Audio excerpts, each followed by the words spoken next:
They are household names, film and television stars who've often made the headlines.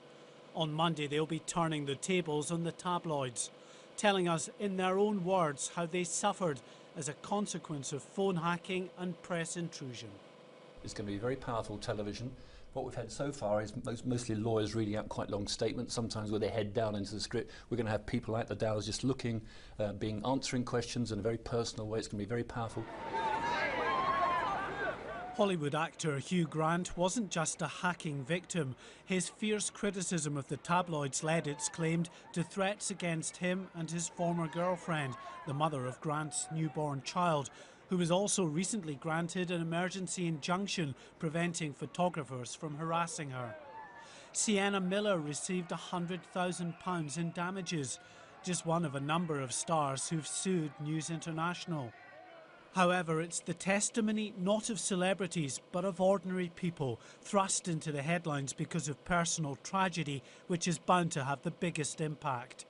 I was appalled to find out what had happened.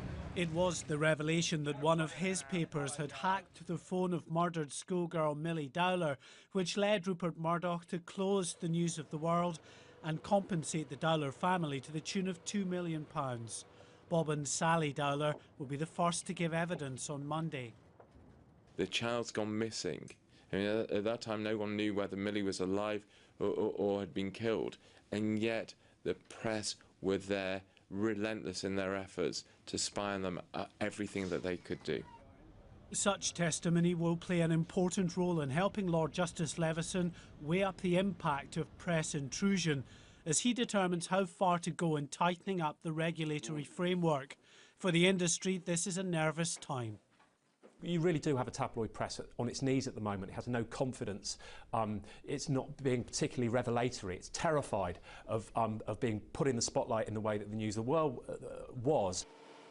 And for an already chastened industry, this will be an uncomfortable week ahead, as witness after witness recounts on live television their suffering at the hands of the tabloids.